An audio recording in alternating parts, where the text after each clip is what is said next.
Boa noite, irmãos. Boa noite. Boa noite. Estamos aqui na casa do Senhor mais um domingo, mais uma vez, entregando a nossa alma, entregando o nosso corpo para a honra e glória do santo nome de Deus, autor e consumador da nossa fé, e tantos outros adjetivos que nós temos em relação de amor, em relação de gratidão com Deus, e devemos sempre lembrar disso, dessa grandeza do Senhor. Não há Deus maior, não há Deus melhor. Por quê? Porque cada um de vocês aqui, eu incluo, nós fomos resgatados pelo sangue do Cordeiro, que era algo que estava planejado, estava no plano da salvação desde a eternidade.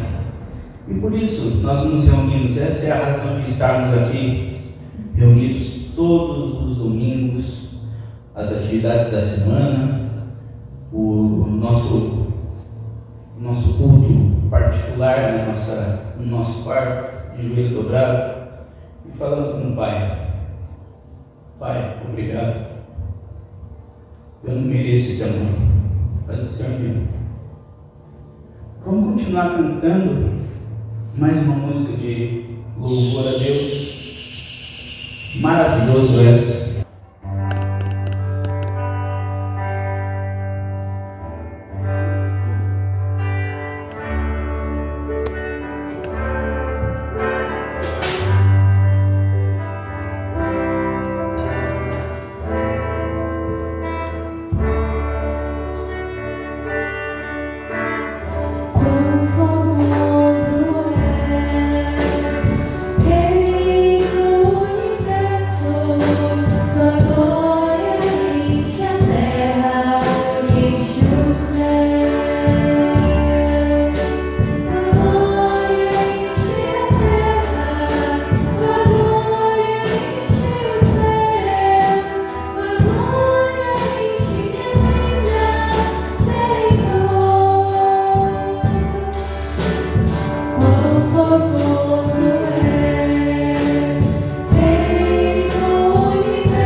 Senhor nos ama, que o Senhor nos protege. Agradecemos por essa semana que se passou, que o Senhor sempre nos enche de tantas bênçãos, e pedimos especialmente por esse culto, Senhor, para que possamos ouvir a Tua voz, a Tua mensagem, a Tua palavra, e que ela possa nos tocar, nos modificar, que possamos aprender um pouco mais do que as Tuas sagradas Escrituras têm a nos dizer, Senhor. Em nome de Jesus, amém. Amém.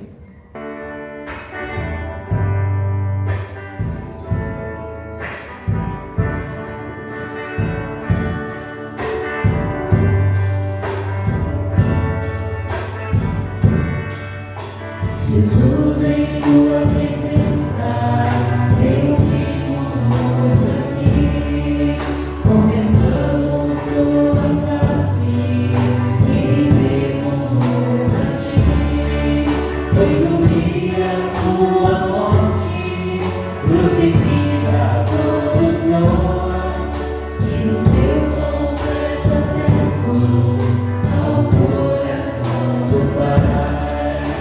O véu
Hoje que é a vez que eu me preparei para falar um pouquinho aqui na frente, trazem até um segundo pastor.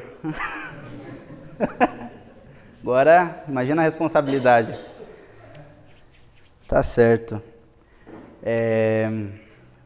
Tive a função de trazer uma palavra devocional, de algum estudo, de alguma coisa que tivesse lido, estudado, orado com Deus durante essa semana.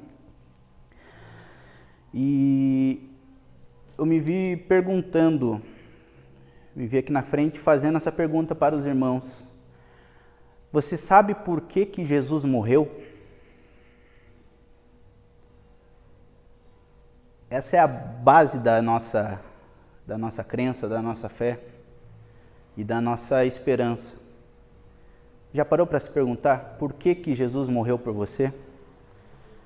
Por que Jesus se sacrificou? Outra pergunta: por que Deus, Ele não simplesmente falou, tá salvo, não vou precisar sacrificar o meu filho? Tá salvo, Cristiano, tá salvo. E a resposta que me veio através de estudo, não de revelação, tá? A resposta de estudos, de debates, esses debates acontecem durante a cristandade toda, mas Deus, ele tem algumas características, e uma delas é que Deus é justo, e Deus não vai contra o seu próprio caráter.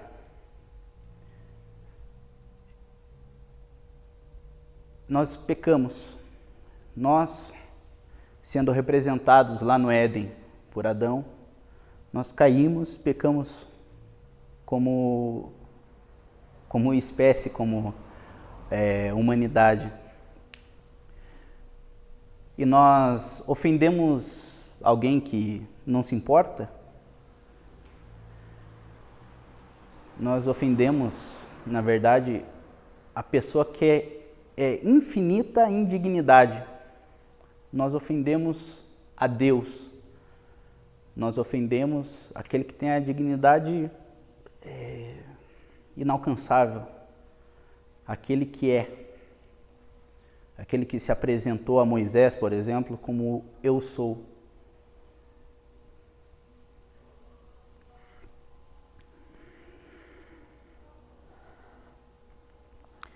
O que cabe a nós, a nossa pena, é a separação eterna de Deus. O que seria correto, você escolheu, Israel, você escolheu viver longe de Deus. Então fique longe. Essa vai ser a sua pena, esse vai ser o seu castigo. Mas eu vim preparado para dizer o que eu fiz, o passo a passo. Vou colocar como um tutorial no YouTube, um passo a passo de como merecer essa salvação de Deus. Mas infelizmente eu não posso, porque eu não mereço. Eu não mereço, Marilda não merece, minha avózinha não merece, Cristiano não merece, o pastor não merece, eu não mereço salvação. O nome disso é graça, dom imerecido. É algo que Deus nos dá gratuitamente. É algo que nós não temos como alcançar. Eu estou sem uma Bíblia por aqui, olha só. Esse livro aqui, que é a nossa regra de fé e prática, ele tem diversos livros e diversas histórias. E tem uma folha no meio que é a passagem do Antigo Testamento para o Novo Testamento. Deus escolheu um povo, que é o povo de Israel, e ele fez um pacto com esse povo. Deu lá seus mandamentos, seu testamento, fez um pacto. E, graças a esse pacto que o povo de Israel cumpriu com primazia, nós somos salvos? Não. Lá em Malaquias, Deus fala para o povo: não tem jeito, vocês não conseguem me prestar o culto que eu mereço.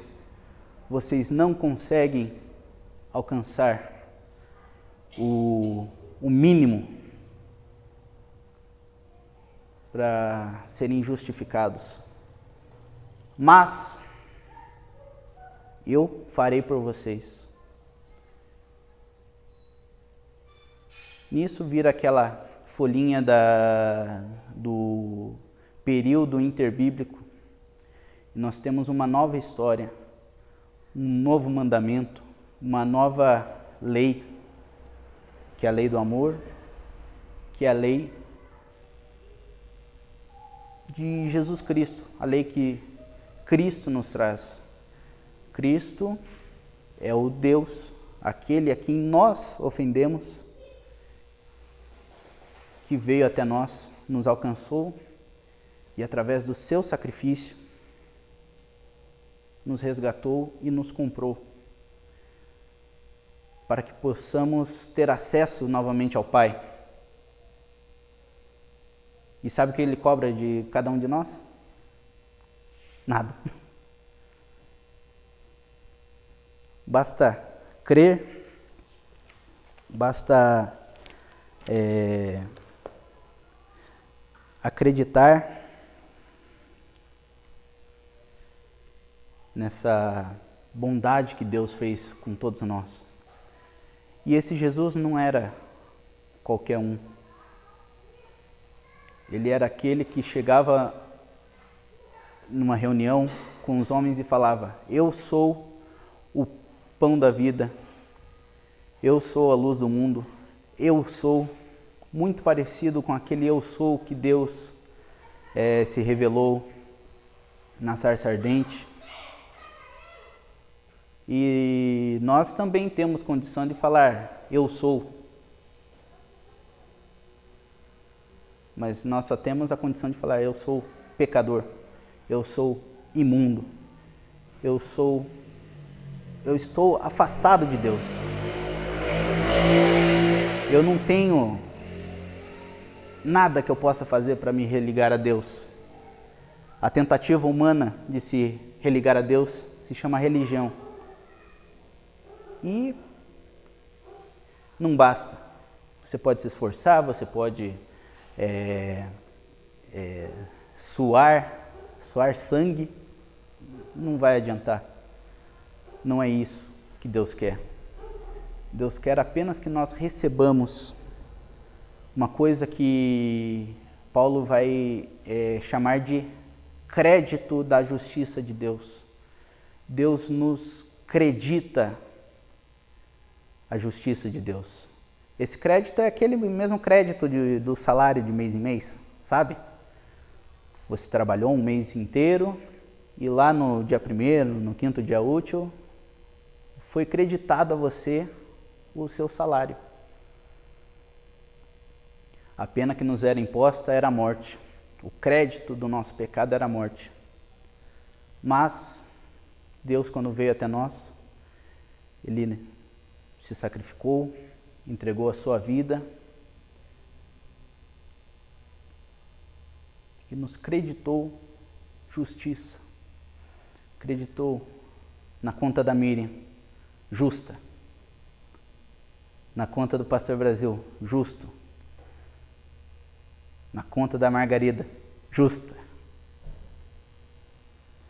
E só pela misericórdia, né? Apenas pela misericórdia de Deus. Porque na sua imensa misericórdia, na sua imensa soberania, Deus escolheu nos trazer de volta para Ele. E é só por isso que nós estamos aqui, adorando, louvando, colocando o nosso coração grato a Deus. E essa é a única oferta que nós podemos dar a Deus. Gratidão.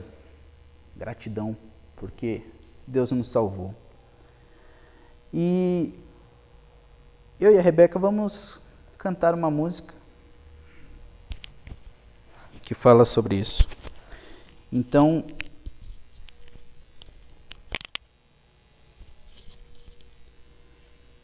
apenas a graça de Deus nos salva. Amém por isso? Amém.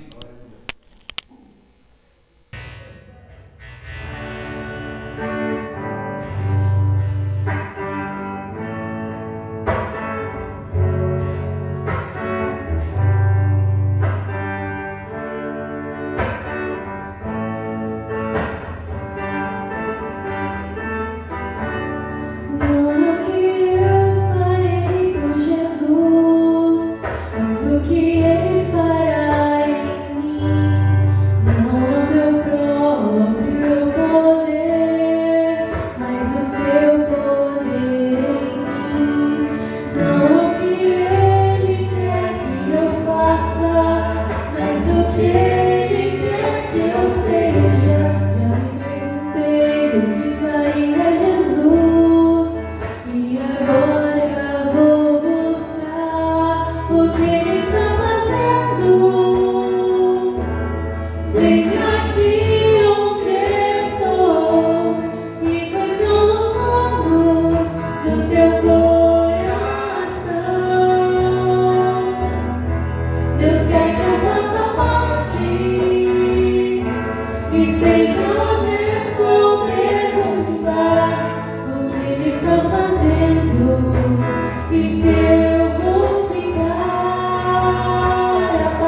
Muito bem, boa noite a todos. E eu fico feliz sempre que consigo colocar mais pessoas na direção, né? Hoje é o Israel, daqui a pouco o Mateus, daqui a pouco é o Tiago, daqui a pouco é o Guilherme, né? Todo mundo proclamando assim a palavra de Deus e fazendo a sua parte, né? Então, podemos cantar um hino? O pastor Brasil está com o violino ali, né? Então você escolhe um hino para nós cantarmos e vamos louvar a Deus, adorar ao Senhor. E enquanto você se prepara aí, é o testemunho, né, de estar ali na hora do louvor, sem me preocupar de vir aqui à frente e falar, que coisa gostosa, né? Estar ali só contemplando ao Senhor, ouvindo e participando dos cânticos, é um privilégio. E como prepara a gente também para a hora da pregação, da meditação na palavra do Senhor, né? Qual é o hino? O pastor conhece Aflito e Triste Coração, pastor Brasil?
Amém, vocês podem descer.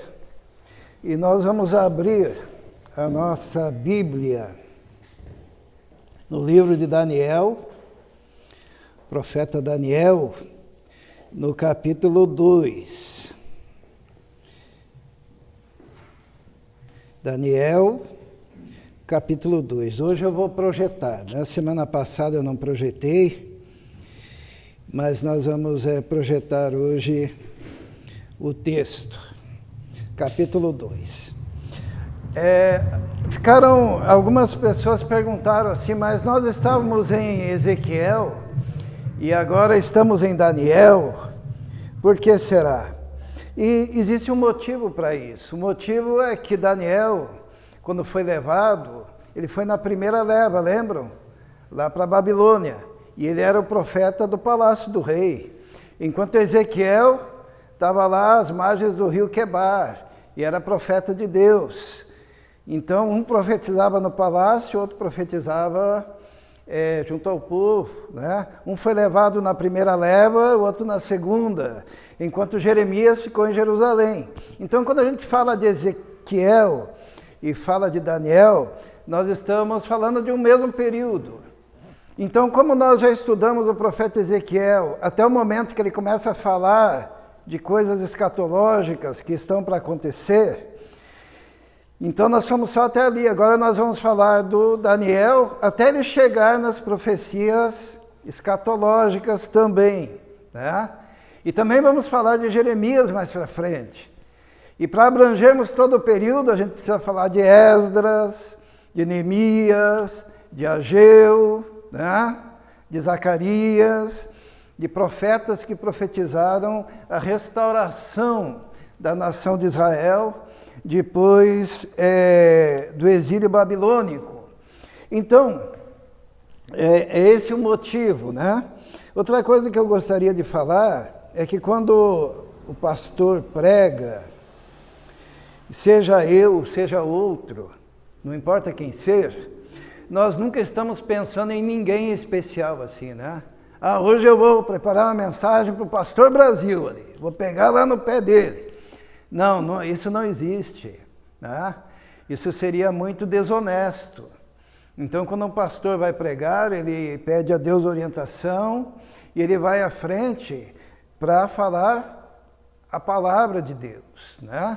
E essa palavra, às vezes, atinge mais pesado um, atinge mais pesado o outro, mas daí a culpa não é do mensageiro, né? O mensageiro é apenas um carteiro que está levando uma carta. Se a carta que você recebe é pesada, você não vai bater no carteiro. Alguém já bateu em carteiro aqui porque trouxe uma notícia ruim? Ninguém, né? Então o pastor é o mensageiro, ele é o carteiro. Então ninguém pode ficar bravo com o pastor, né? E nunca é específico, né? A igreja aqui não é muito grande, mas existem igrejas enormes. Imagine se um pastor iria pensar assim, eu vou preparar uma mensagem para tem 500 lá, né?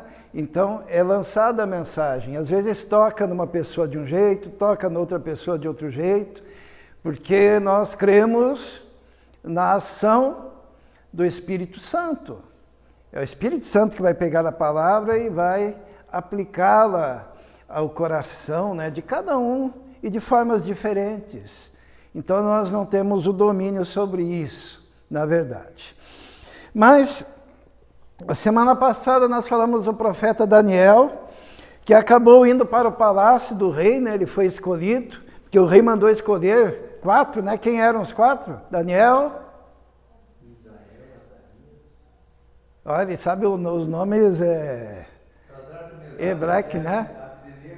O pastor Brasil já está falando os nomes que deram para ele, Sadraque, Mesaque e Abdenego. Eu lembro mais desses, né?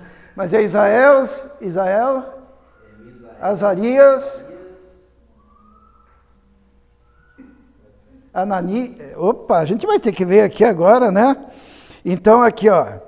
Entre esses estavam alguns que vieram de Judá: Daniel, Ananias, Misael e Azarias, né? Os 4. Daí tentaram mudar o nome deles, para mudar o interior, para mudar o caráter, mas eles se mantiveram fiéis, né?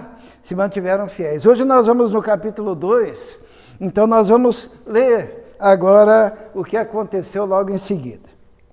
Diz assim a palavra do Senhor. E no 2º ano do reinado de Nabucodonosor, Nabucodonosor teve sonhos, e o seu espírito se perturbou, e passou-lhe o sono. Então o rei mandou chamar os magos, os astrólogos, os encantadores e os caldeus, para que declarassem ao rei os seus sonhos. E eles vieram e se apresentaram diante do rei. E o rei lhes disse: tive um sonho, e para saber o sonho está perturbado o meu espírito. E os caldeus disseram ao rei, em aramaico: ó rei, vive eternamente. Dize o sonho a teus servos e daremos a interpretação. Respondeu o rei e disse aos caldeus: o assunto me tem escapado. Se não me fizerdes saber o sonho e a sua interpretação, sereis despedaçados, e as vossas casas serão feitas um monturo. Mas se vós me declarardes o sonho e a sua interpretação, recebereis de mim dádivas, recompensas e grande honra. Portanto, declarai-me o sonho e a sua interpretação.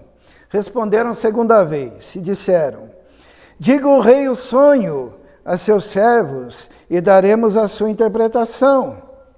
Respondeu o rei e disse: perceba muito bem que vós quereis ganhar tempo, porque vedes que o assunto me tem escapado. De modo que, se não me fizerdes saber o sonho, uma só sentença será a vossa, pois vós preparastes palavras mentirosas e perversas para proferirdes na minha presença, até que se mude o tempo. Portanto, dizei-me o sonho, para que eu entenda que me podeis dar a sua interpretação.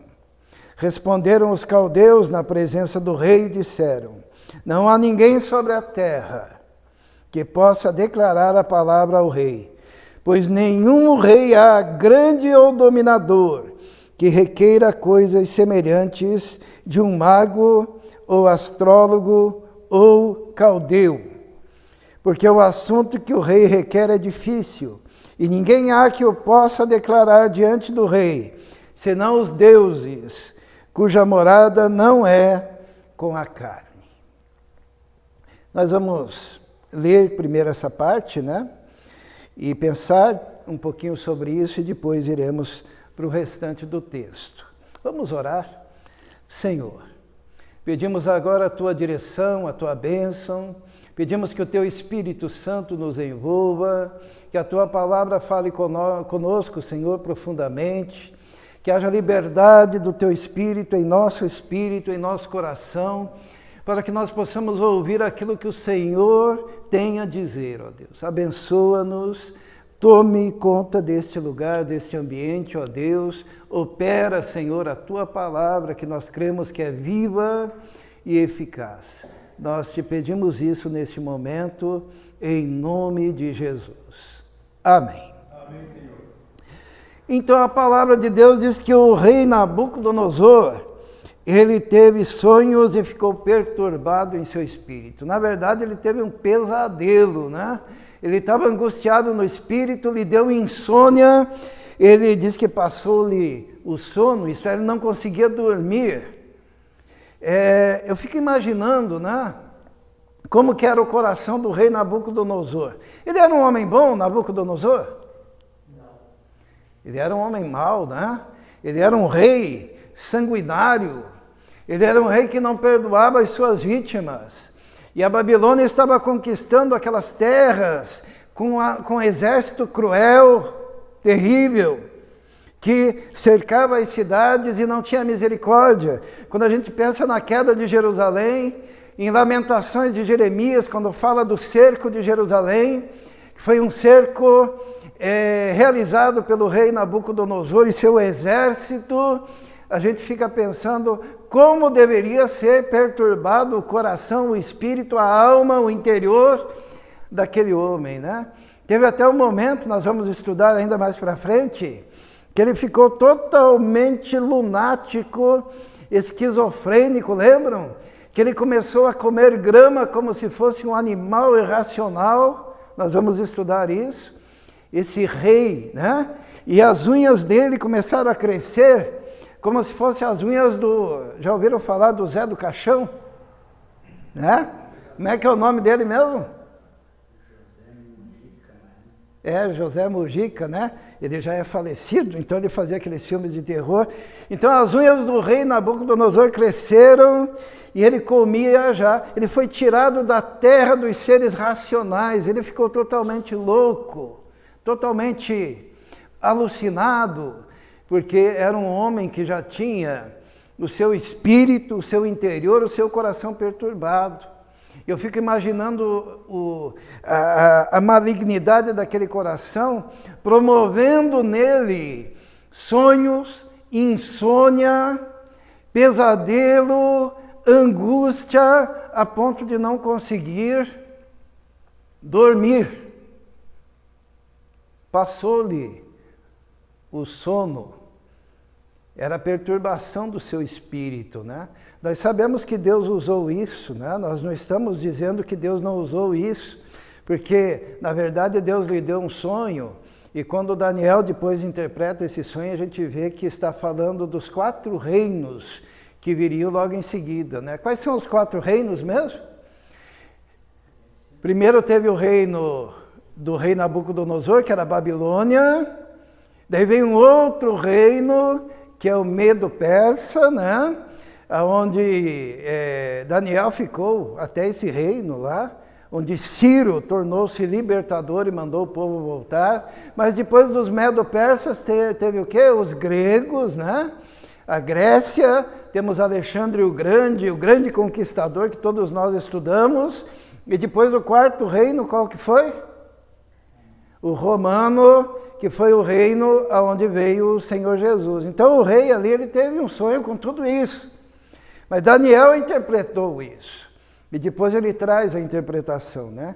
Então aqui a gente já abre um parêntese para esquecermos de interpretações mirabolantes sobre o livro do profeta Daniel, né? O livro inteiro ele versa sobre esses 4 reinos, né? Que é o reino da Babilônia, o Medo-Persa, o reino grego e o reinado do Império Romano. E daí, lógico que Jesus, na época do Império Romano, ele faz uma alusão ao profeta Daniel, se referindo a algo que aconteceria dentro do período do Império Romano, que era a destruição de Jerusalém no ano 70 depois de Cristo. Então há uma abrangência muito grande ali. Então, quando a gente lê o livro do profeta Daniel, a primeira coisa é pensar no nosso horizonte de expectativa que se referem a esses 4 reinos. Mas hoje nós vamos falar mais devocionalmente sobre essa perturbação no coração do rei, né? Que ele fazia passar o sono. Uma vez, eu já fui funcionário público, e uma vez eu fui participar de um... como que a gente chama mesmo? Que a gente bate o martelo e diz vendido, é um leilão. Um leilão lá em Umuarama. E daí, quando a gente pegava um carro oficial e íamos, né, para aquela cidade, ia um caminhão lá com todos aqueles lotes de coisas apreendidas e fazíamos lá o leilão, e eu ajudava nesse leilão. E no hotel lá em Umuarama, nós ficávamos de 2 em 2 nos quartos para economizar, né? E no meu quarto ficou um senhor, que ele era cheio de cicatriz, assim, né? E é interessante que antes de dormir, a gente bateu um papo, e ele me confessou que ele já tinha matado a faca dado tiro em outro, que a marca que ele tinha na testa era de um tiro que ele tinha levado, não sei do quê. E eu pensei, esse cara vai dormir comigo ali, pastor, no mesmo quarto, né? Lógico, 2 camas. Mas aí eu pensei, esse cara deve ser meio perturbado, né? E dito e feito, aquela noite eu não dormi. Por quê? Primeiro eu vou ser um pouco... Já fazem tantos anos, né? Eu tinha o quê naquela época? Uns 20 anos mais ou menos, eu estou com 58, então faz muito tempo, né? Então eu posso falar. Mas quando ele tirou o sapato, pensem num chulé. Agora multiplica por 3, né? Dentro daquele quarto. Então era um dos motivos pelos quais eu escolhi o canto da janela e ele escolheu lá o canto da porta, né? E eu abri a janela e pense num homem que roncava. Então eu não ia conseguir dormir mesmo.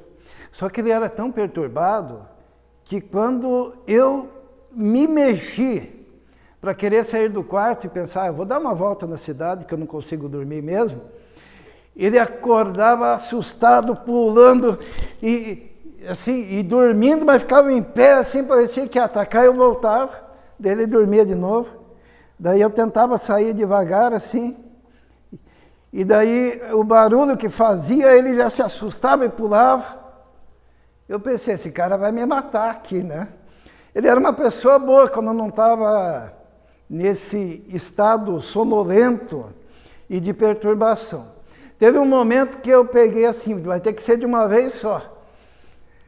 E quando eu me levantei, eu corri para a porta e consegui sair em tempo. Daí ele fez tudo aquilo lá e daí voltou a dormir.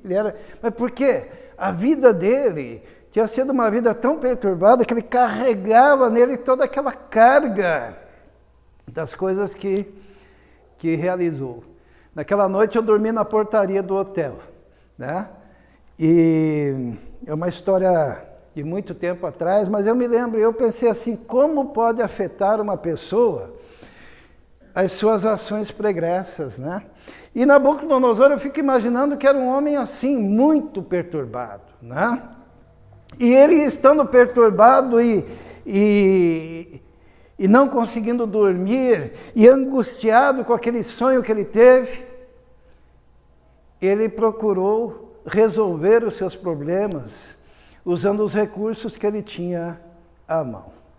Quando nós estamos com problemas, normalmente nós nos apegamos aos recursos que temos, às condições que temos para resolver os nossos problemas. E a primeira coisa que o rei pensou foi nos seus recursos materiais, né? Ele era rei, ele estava perturbado, ele estava angustiado. O que ele fez? Ele mandou chamar os magos, os astrólogos, os encantadores, os caldeus, para que declarassem ao rei os seus sonhos.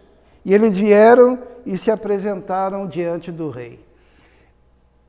Isto é, ele tinha autoridade, ele era rico, ele tinha poder, ele deu uma ordem, todo mundo aí no palácio que pode me ajudar, os magos, astrólogos, encantadores, caldeus, venham para resolver o meu problema. E sabe que quando o homem está enfrentando problemas, quando o homem está enfrentando dificuldades, os primeiros recursos que ele usa são os recursos que dizem respeito à sua condição financeira, à sua condição de poder, à sua autoridade, à sua capacidade de agregar recursos humanos para que possa resolver.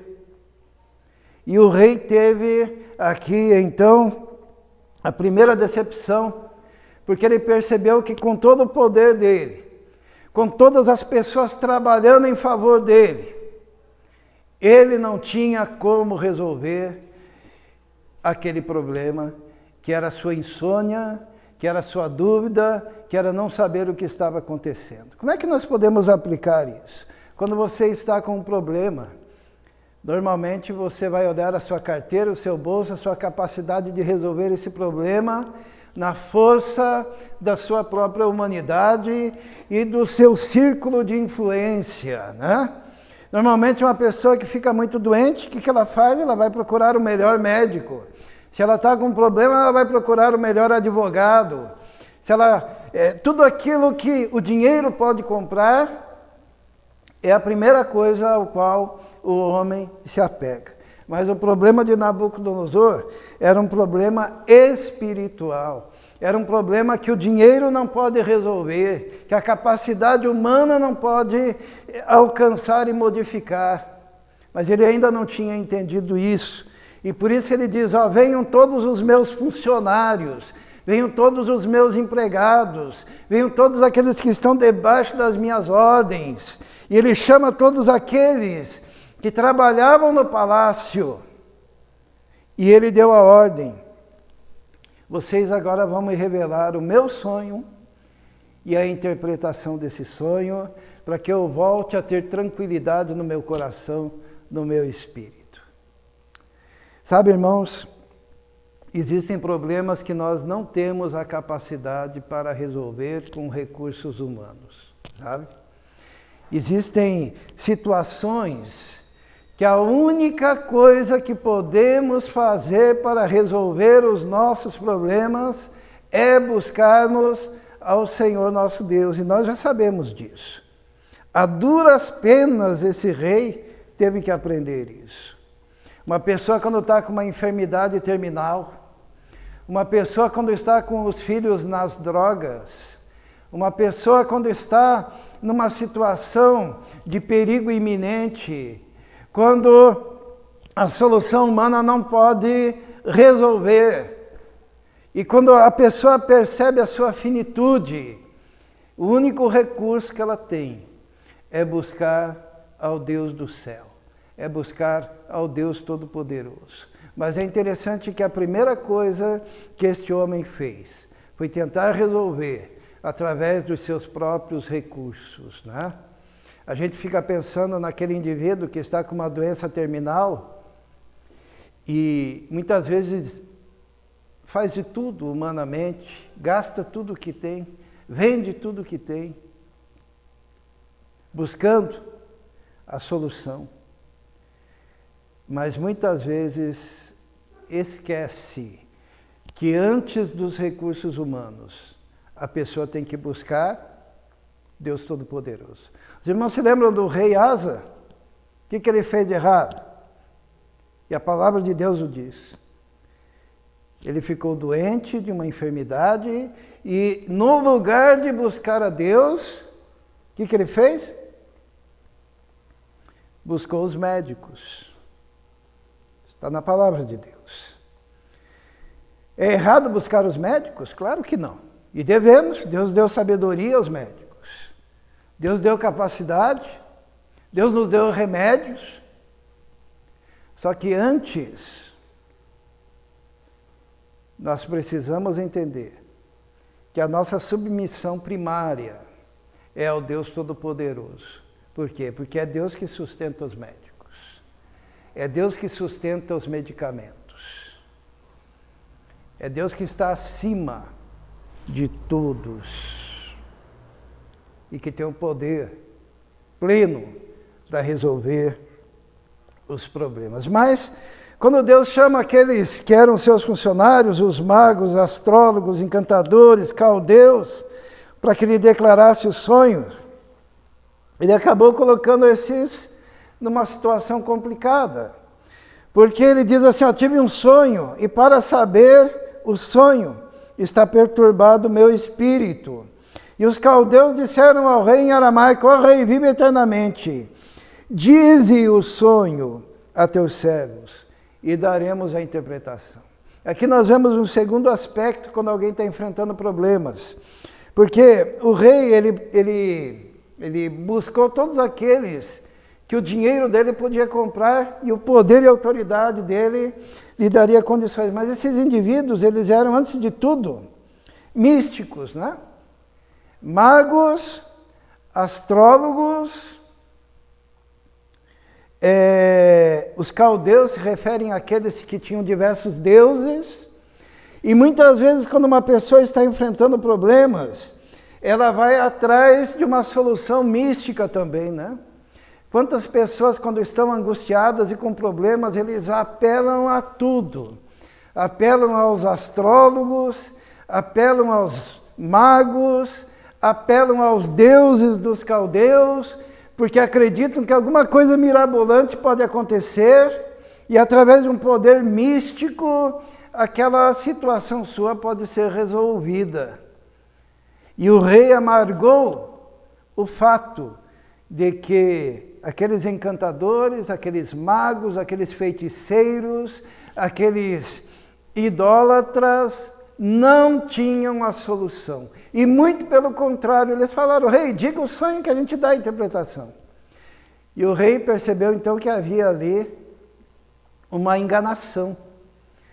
Porque o rei disse: não, se vocês têm poder, vocês vão me dizer o sonho que eu sonhei e dar a interpretação. Porque ele sabia que eles poderiam manipular aquela situação se o rei declarasse o sonho que teve. E aqui nós aprendemos uma segunda fraqueza do ser humano. Além de tentar comprar a solução dos seus problemas, ele muitas vezes busca a solução dos seus problemas em recursos do misticismo.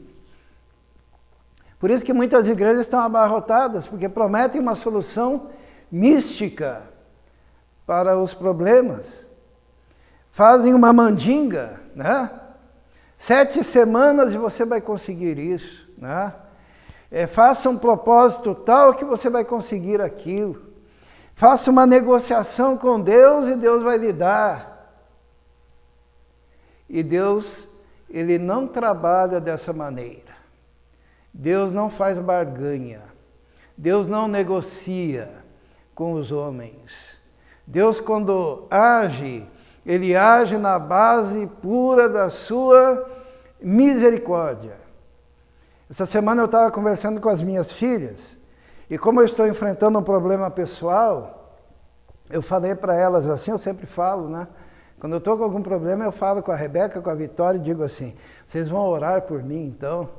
Mas eu quero que vocês orem entrando naquela fresta que fica entre a oração como ritual e a oração como misticismo. Ali no meio, entre o ritual religioso da oração e o ritual místico da oração, tem uma fresta. É a fresta da comunhão com o Pai, aonde é muito mais do que oração, é uma conversa com alguém.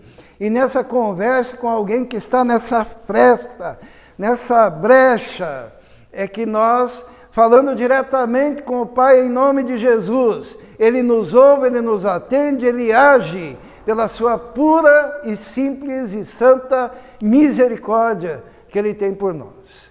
Tem gente que acha que oração é um ritual religioso, né? E tem outros que acham que é um ritual místico, mas oração é uma conversa. Até no português, né, para quem estuda português, o que é a oração?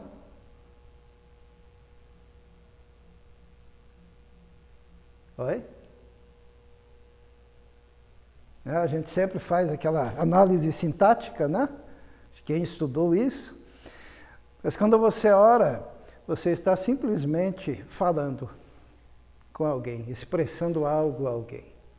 E oração é falar com o Pai, longe da religiosidade e longe do misticismo. É um ato de intimidade e comunhão e de completa entrega. O rei ainda não tinha aprendido isso. Os irmãos sabem que o rei ainda vai ter o coração convertido e tem uma série de polêmicas se Nabucodonosor se converteu ou não se converteu, né? Nós vamos ver lá mais para frente, em outro dia, o que aconteceu com ele quando ele ficou louco, né? E toda aquela circunstância ocorreu. Mas aqui ele está aprendendo que dinheiro não compra tudo e que o misticismo não resolve. E aqueles magos e encantadores disseram para ele uma coisa que o indivíduo e cada um de nós devemos aprender, né? Eles disseram: ó rei, vive eternamente, dize o sonho aos teus servos e daremos a interpretação. E o rei percebeu que eles estavam de artimanha e disse: não, vocês vão me dizer o sonho. E daí eles disseram assim: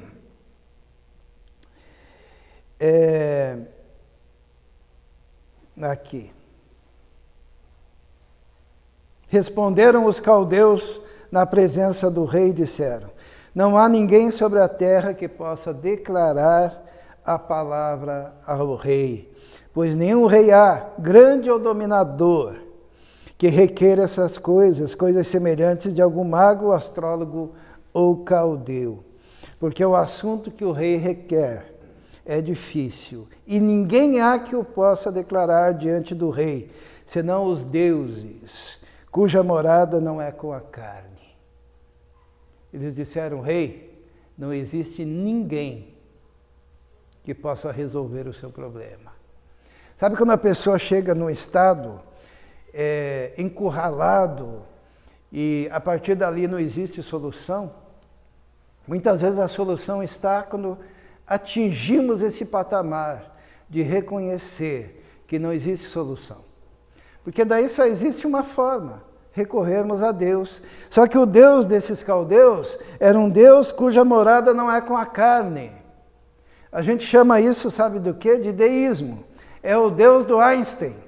O Einstein, quando falava de Deus, ele falava de uma força matemática no universo que traria sentido lógico ao universo, mas não era um Deus pessoal, como nós cremos. Não era alguém que se importa, mas era um Deus impessoal. O deísmo trata de um Deus que a gente chama de Deus relojoeiro, né? Que seria algo criado no universo e dado corda e agora funciona sozinho. E esses magos disseram a ele: a solução está em alguém que não se comunica conosco, alguém cuja morada não é com a carne, alguém inatingível, alguém que está no outro universo e não neste. Na década de 60, surgiram teólogos que inventaram uma tal de teologia que dizia assim, que Deus é totalmente outro, né? Significa o seguinte, que Deus é totalmente outro no sentido de que ele não se comunica com os homens, no sentido de que ele criou o universo e foi embora, e não existe a menor maneira de nós chegarmos até ele. E um desses teólogos, chamado Barth, um dia ele desceu no aeroporto nos Estados Unidos e os repórteres chegaram para ele para pegar no pé dele, né? Porque ele falava desse tal Deus que era totalmente outro em relação ao homem, e perguntaram para ele: o senhor, como pastor, como teólogo, o senhor ora? E ele disse: não, eu medito. Porque o Deus dele era incomunicável. Era um Deus que ele poderia até meditar nesse Deus. Mas era um Deus tão separado que não haveria a possibilidade de orar e falar e pedir e interceder junto a esse Deus. Coitado desse teólogo, né? O nosso Deus é um Deus com o qual nós nos comunicamos. É um Deus cuja morada é com a carne, porque se fez carne, habitou entre nós, se fez homem, participou das nossas dores, e é por isso que ele pode se compadecer daquele que se aproxima dele. É por isso que você pode, no seu quarto, dobrar os joelhos e falar com esse Deus. E esse Deus, ele ouve, ele atende, ele age e ele transforma qualquer situação. Desde que a sua oração não esteja no lado do ritualismo e nem no lado do misticismo, mas naquela brecha aonde você pode ter a comunhão direta com o Pai, em nome de Jesus Cristo. E Ele te ouve, e Ele te atende. Mas aqueles encantadores disseram: não tem jeito, ninguém pode resolver o seu problema. Então, o rei muito se enfureceu, e o que ele fez? Ele mandou matar todos os magos encantadores, todos os sábios do seu reino. E dentre eles estava quem? Daniel, Sadraque, Mesaque e Abdenego. E a palavra de Deus diz que quando saiu o decreto do rei, eles foram atrás de Daniel para matar Daniel também e os seus amigos. E o Daniel falou para Arioque: espera um pouquinho, porque Arioque iria matá-lo. E Arioque explicou o decreto do rei, e Daniel pediu um tempo, e Daniel foi para a sua casa, e o que ele fez? Que coisa maravilhosa, né? Ele fez uma reunião de oração. Ele fez saber o caso a Ananias, Misael e Azarias, seus companheiros.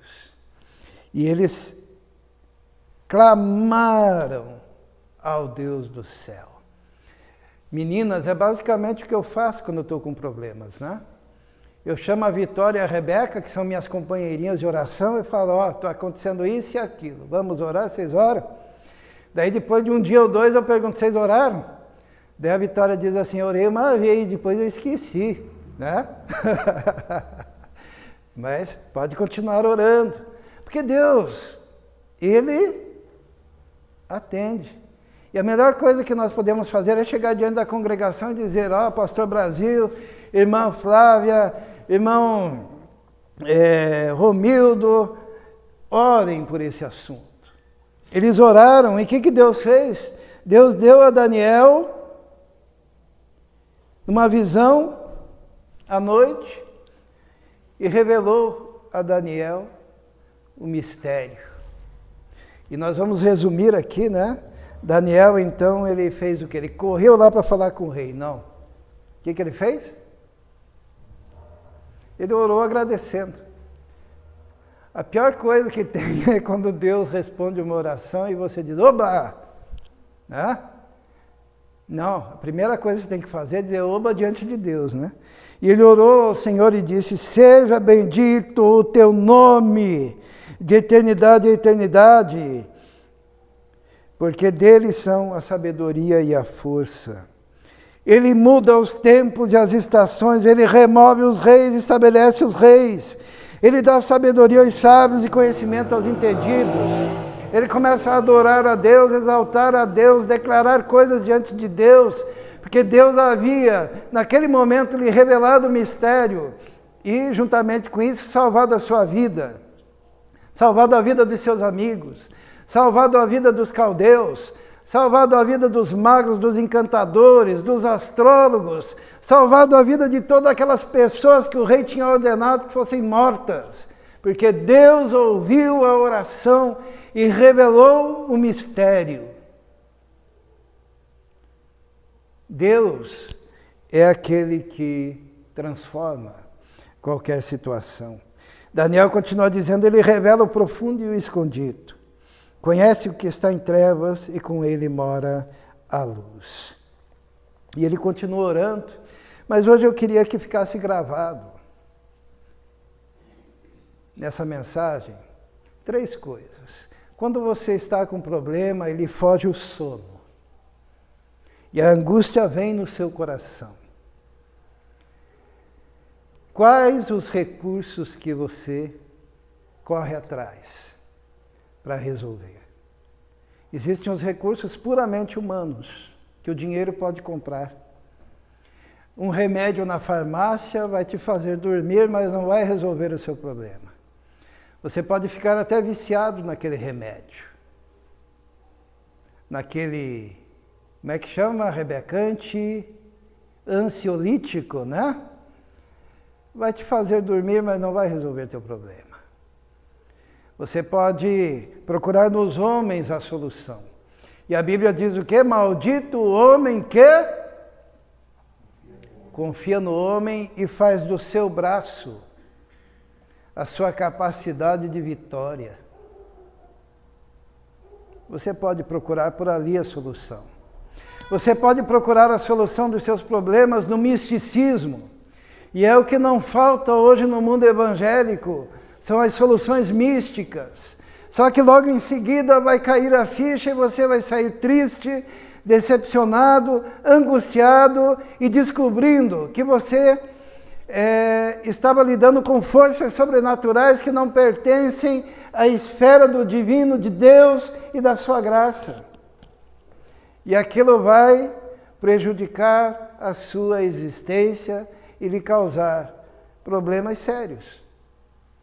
Mas você pode procurar as soluções ali. Você pode imaginar também que não tem solução, que nem os magos disseram, olha, a solução desse problema está com os deuses que não moram com os homens. E não existe a menor possibilidade de solução, então, porque nós não temos comunhão com esse Deus. Mas você também pode fazer como Daniel, que diante da pena de morte que estava sobre a sua cabeça, ele chamou seus amigos e clamou ao Deus Todo-Poderoso. E Deus lhe atendeu a sua oração. Talvez você esteja enfrentando, como eu mesmo, algum momento difícil da vida. Podem ser as enfermidades, né? Muitas vezes vem enfermidade. Nós estamos nesse mundo, estamos sujeitos. Pode ser aquela enfermidade que os médicos já disseram, não tem jeito. Mas existe um Deus Todo-Poderoso que tem a solução. Talvez o seu problema seja um problema financeiro, mas que Deus pode agir ali e transformar a situação, se você colocar diante dele. Talvez o teu problema seja depressão, angústia, tristeza, sofrimento, oriundo de uma alma perturbada e angustiada, mas Deus pode tocar no seu coração e transformar essa situação. Basta você colocar diante de Deus, de uma forma muito simples, falando com Ele.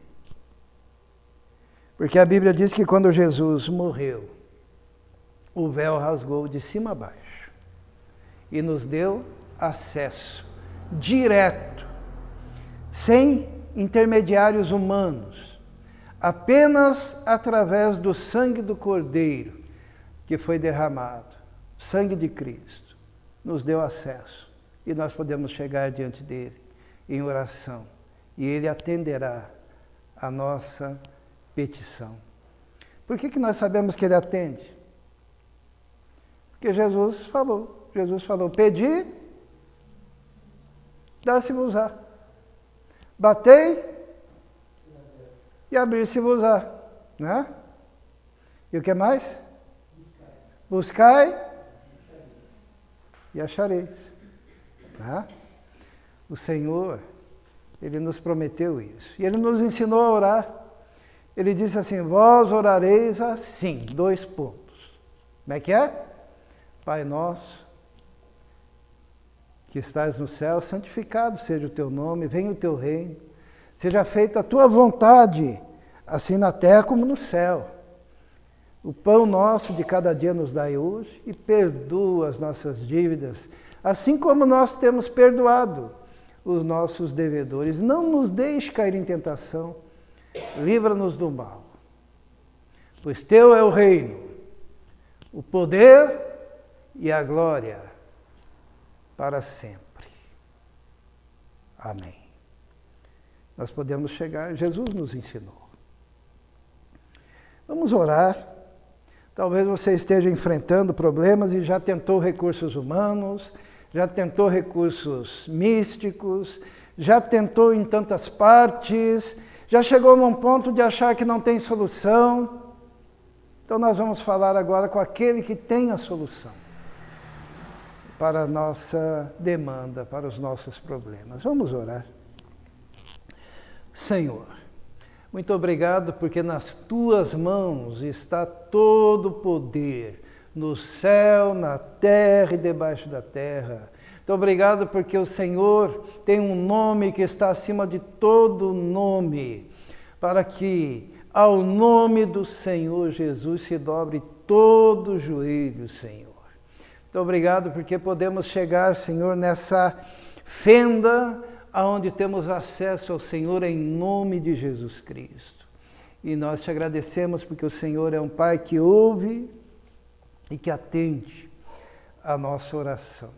Por isso nos submetemos a Ti E queremos colocar, ó Deus, os problemas, as dificuldades, as lutas, as angústias, o sofrimento, a dor, aquilo que está no coração de cada irmão, de cada pessoa, ó Deus, que o Senhor esteja ouvindo, atendendo, trazendo a solução que se encontra nas tuas mãos. Nós pedimos isso, ó Deus. Abençoa, Senhor. Toca, realiza, Senhor, um milagre neste momento. Em nome de Jesus. Amém. Amém, Senhor. Amém? Amém. Muito bem. A semana que vem, irmãos, nós vamos falar dos 4 reinos, né? Que é a interpretação do sonho que Daniel dá ao rei Nabucodonosor. Para nós entendermos todo o contexto daquela época que nós estamos estudando, é muito importante entendermos a chegada desses 4 reinos e as implicações disso para o Evangelho depois, né? Que viria tantos anos depois, com a vinda do nosso Senhor e Salvador Jesus Cristo.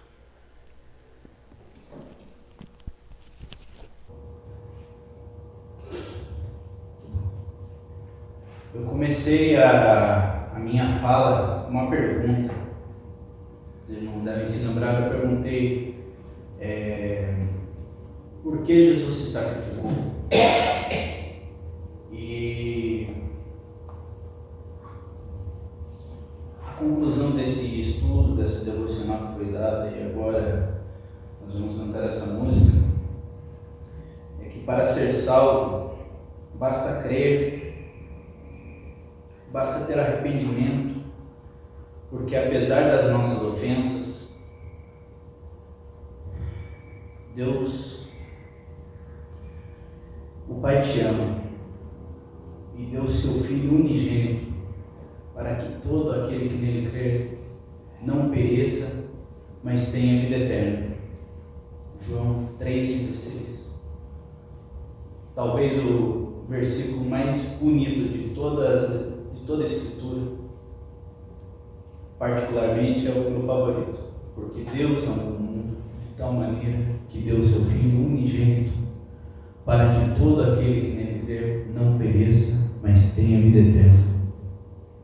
Nós vamos cantar essa música que fala do amigo que nós temos em Deus Pai e em seu Filho Jesus.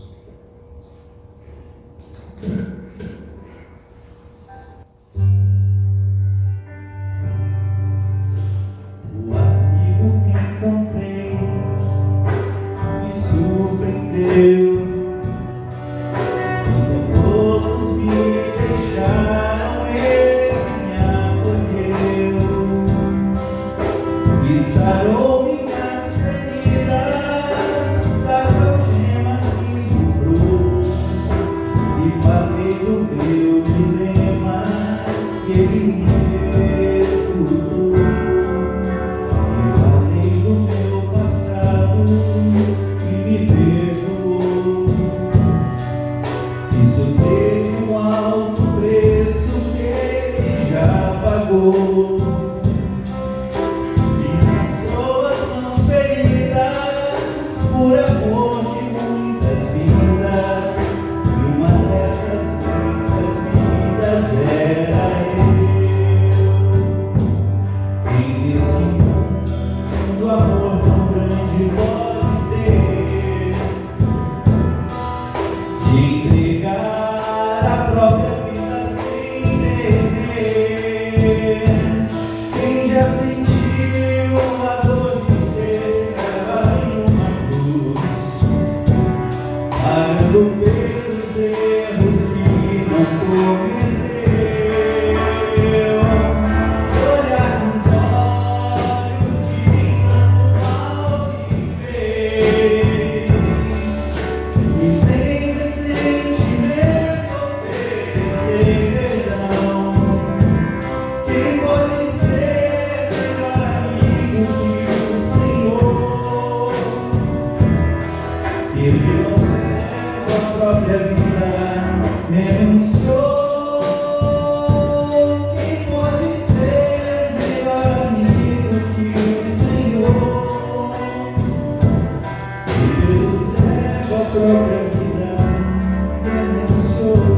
que vai ser o próximo domingo será o domingo de Páscoa.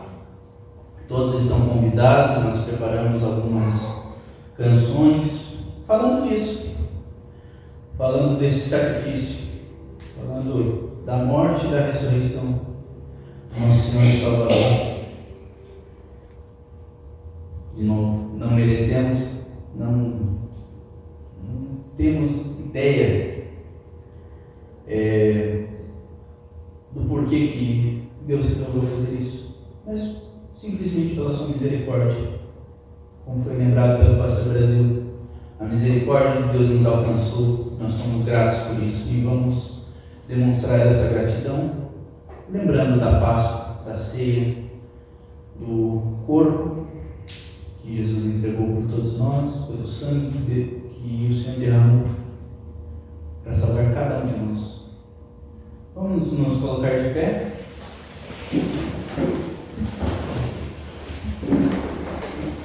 Lembre-se, domingo, dia 17, às 18 horas, culto de Páscoa.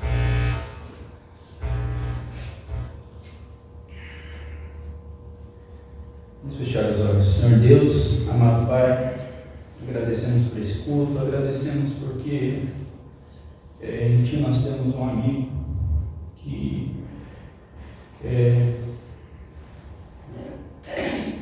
resolve todos os nossos problemas, que tem o poder de resolver todas as nossas angústias e que nós temos acesso. Nós temos como conversar com o Senhor, falar do nosso problema, falar da nossa angústia, e o Senhor ouve, e o Senhor trata, e o Senhor fala conosco, e o Senhor nos abençoa.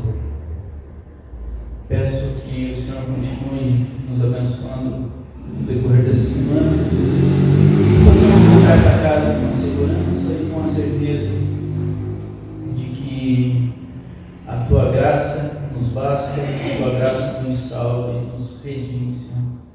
Não porque mereçamos, mas porque o Senhor assim quis. Recebemos essa graça, Senhor, e que essa mensagem possa alcançar diversas pessoas, possa alcançar aqueles que não têm esperança na vida, Senhor, aqueles que infelizmente depositam suas energias e seus problemas em si, para que eles mesmos possam resolver, mas sabemos que o Senhor pode tratar todas essas doenças, todas essas enfermidades, Senhor, do corpo e do espírito. Em nome de Jesus que eu oro, agradeço pelo culto de hoje, Senhor. Em nome de Jesus, amém. Amém, Senhor. Benção? Então, dois assuntos. Nós vamos orar perpetrando a bênção, né, apostólica, que é a bênção que nós encontramos no Novo Testamento. Mas antes nós vamos cantar parabéns, né? Quem será que fez aniversário? A Bia, né? Então.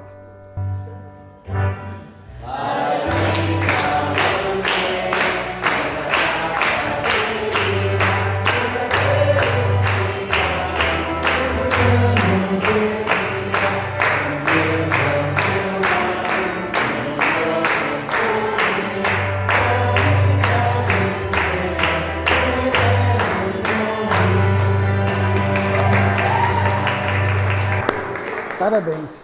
Agradecemos a presença de todos. Pastor Brasil, é sempre um prazer tê-lo aqui conosco, né? Obrigado. Um homem de Deus, né? Que conhecemos já há tantos anos.